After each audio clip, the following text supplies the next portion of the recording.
Mick Mars was more than likely fired. We've heard the theory from John Corabi.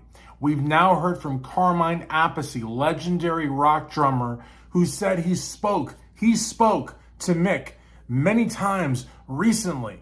And Mick was very upset with the guys in Motley because of the 2015 farewell tour or end of the road tour, whatever they're calling it. I mean, Motley resembles Kiss in so many regards. It's not even funny.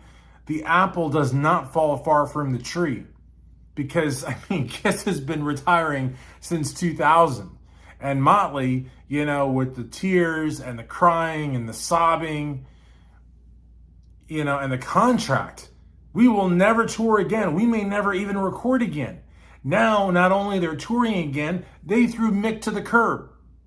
But in addition to that, Mick did not want to play the backing tracks. This guy is a talented guitarist.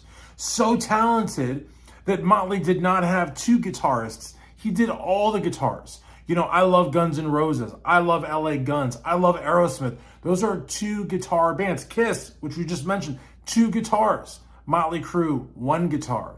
But Mick has always been able to just nail all the guitar, you know, duties. You know, I mean, he is a virtuoso. And for a virtuoso, even though he has a spinal injury, is insulted to play the backing tracks. He doesn't want to pretend to play the guitar. He wants to play guitar. You know what I mean? And he wants to show off some new licks.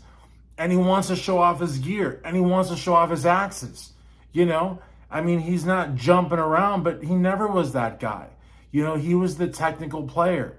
He didn't need all the spotlight on him. He let the guitar do the spotlight for him. You know, he didn't have smoke bombs. He didn't, you know, smash his guitar in a million pieces.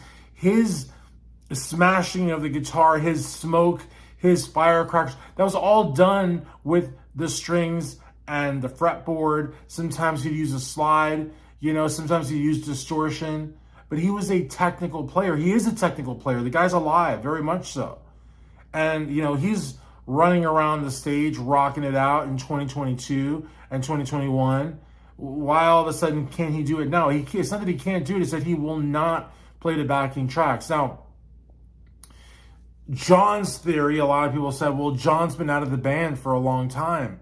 You know, John doesn't talk to Mick. John even said he hadn't talked to Mick. But Carmine Appice talked to Mick just like days ago. And he's relaying what Mick said. And if he wasn't saying what Mick said, I guarantee you Mick would take to social media and say, my man Carmine is talking out of his ass. I never said that. But maybe Mick can't speak for himself. Maybe he signed a gag order. I mean, this is Motley Crue after all, aka Nikki Sixx.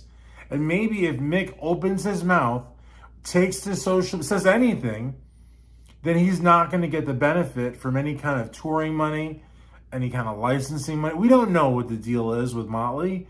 We know that they re-signed to Elektra after Feel Good, and we know it was like $35 million, and we know that. But after the Elektra deal, after they bought their masters, we don't know the inner workings of the band. We don't know if Mick is an equal partner. We don't know if Mick gets a cut no matter what he says or what he does. We don't know anything.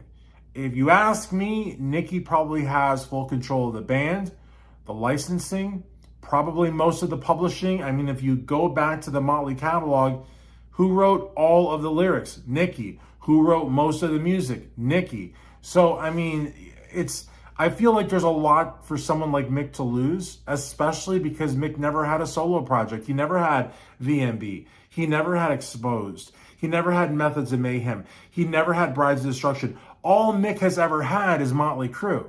So in a really real way, if he talks out of turn and loses whatever he's getting from Motley, he may not have anything. And I know that a lot of people are like saying, well, how is that possible? They sold millions and millions of records, you know, but that was a long time ago. And, you know, these guys are not all like the best business people. I'm not saying that Mick is broke or anything like that, but I am saying that, you know, they may not have as much, he may not have as much as you think.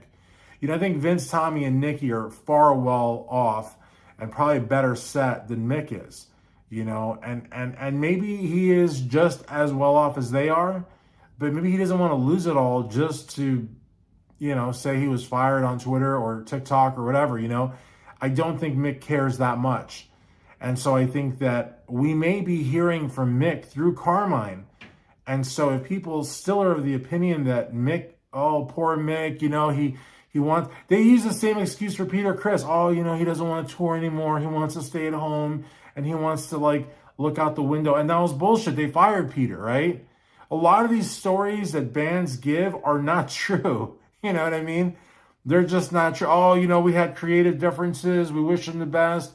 If you look at how they fired Peter and you look at what happened to Mick, it's very, very similar. Oh, Peter doesn't want to tour anymore. He's always going to be a member of the family. He's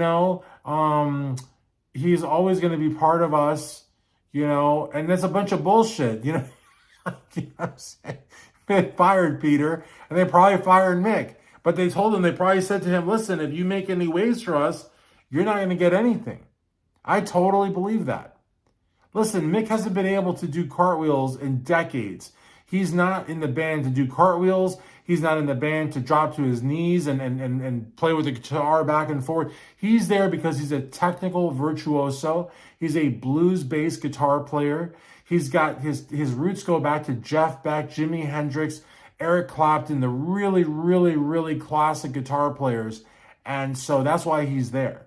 That's why he was always there.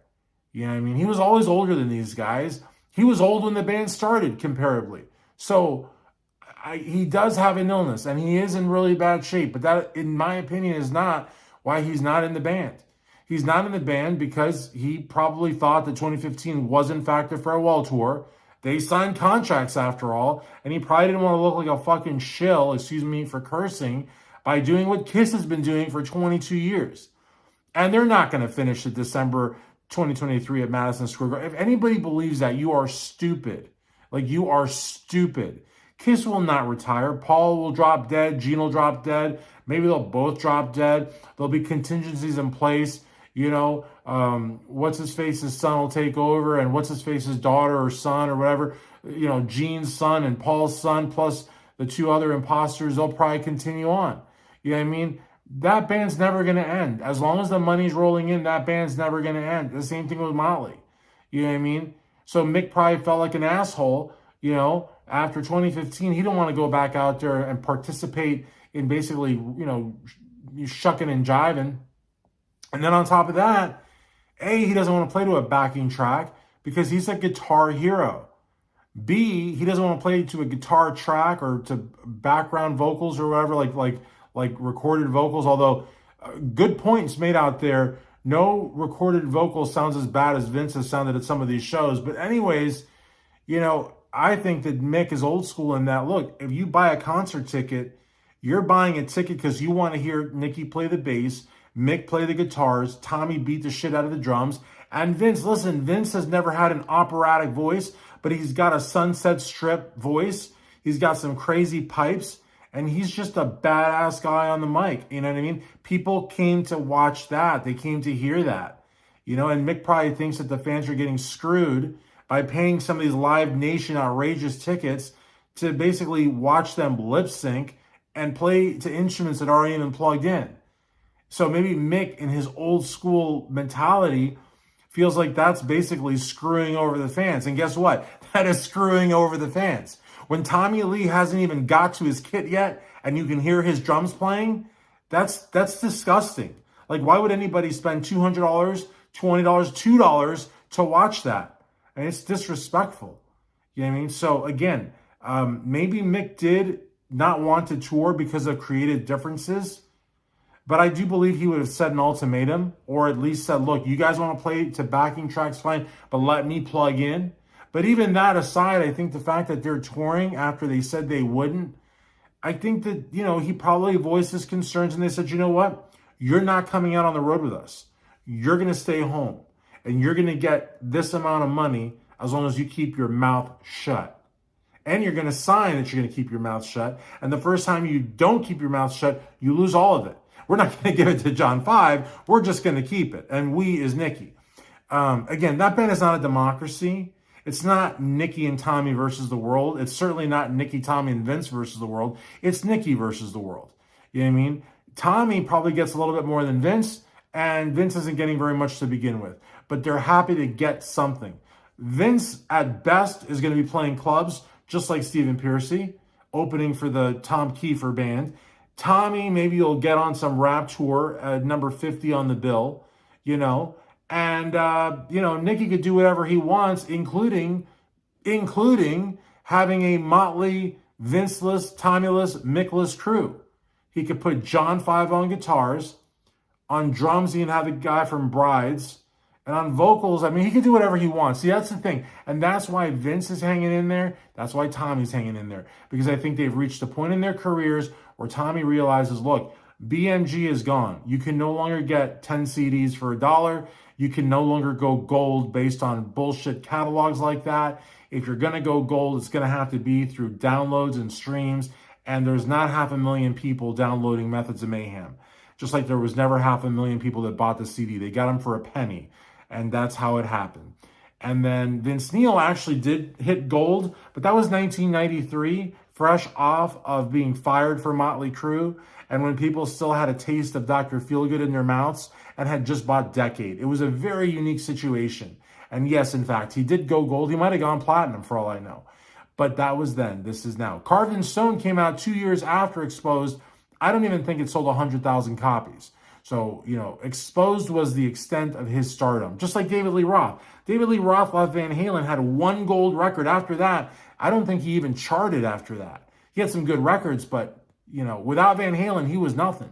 And without Motley Crue, Vince Neil is nothing. You know what I mean? And without, Motley Crue, Tommy Lee is nothing. So they're going to just play ball and do what they're told. Fortunately, Tommy is an amazing drummer. And even though Nikki doesn't like Vince's singing, he knows that he needs Vince to a certain extent to sell tickets. So Vince has got a steady gig. And Mick probably would have had a steady gig had he not opened his mouth. Because he is the least popular of the four, the most quiet of the four. He's never had a solo. He's never been part of a band, aside from Motley Crue when he was already a star. So they kind of had Mick by the balls. And maybe he didn't really realize that. Maybe he thought that because he was the one that never left. Even Nikki left. Mick never left. Maybe he thought that afforded him the opportunity to open his mouth and maybe have an opinion. I'm sorry, Mick Mars. No such luck for you. So, it's sad, but it's true. And so I think that Carmine Appice is the closest thing that we will have to hearing from Mick Mars. And so I just hope that the people that still are adamant that Mick wasn't fired, that Mick wasn't screwed, that Mick has been basically denied the ability to have a voice, will look to Carmine and say, Carmine is relaying to us Mick's side of things. But if you still think that Mick is fine, that Mick didn't want to quit, but had to quit because of his health, and that Nikki and Tommy and Vince, they go and see him like every week and they make sure he's okay and they fluff in his pillows, then you're full of shit. You're nuts. You're nuts. I'm not trying to insult anybody, but come on, guys. I mean, these narratives are taken straight out of the firings of so many top-level musicians in the past. I mean, if you study the similarities between Peter Criss's firing from Kiss in 1980 and Mick Mars' departure from Motley Crue, they're strikingly similar. They're strikingly similar. Doesn't want to tour anymore. Will remain in the family. Will, this other guy is just filling in on tour. We may make music together. So everything that Kiss said when Peter Criss was kicked to the curb and fired after the filming of Shandy is what we have here with Mick Mars. I mean, to the T. The only difference being that, maybe one day Nikki will have a guy named Eric Singer, or I guess Tommy Thayer, come in and he'll be Mick Mars. You know what I mean? Like, you know what I mean? But I don't think we'll have that problem because, Motley only wore makeup for one album. But it's just, look, John 5 is not an original player. A lot of people are already saying that Motley sounds totally different, and they do. Look, I don't care if you put DJ Ashba in there. I don't care if you put John 5 in there. They're both amazing guitarists. They're not Mick Mars. They don't sound like Mick Mars. And when they try to sound like Mick Mars, they definitely don't sound like Mick Mars. So again, but people just don't seem to care, because they're going to Motley for the entertainment. And if you go along that line of thought, then maybe they don't even care that they're not even really playing. And maybe they don't even care that they're not really singing. So I don't know what to tell you. I can tell you one guy that cares. His name's Mick, and he's no longer playing with Motley Crue.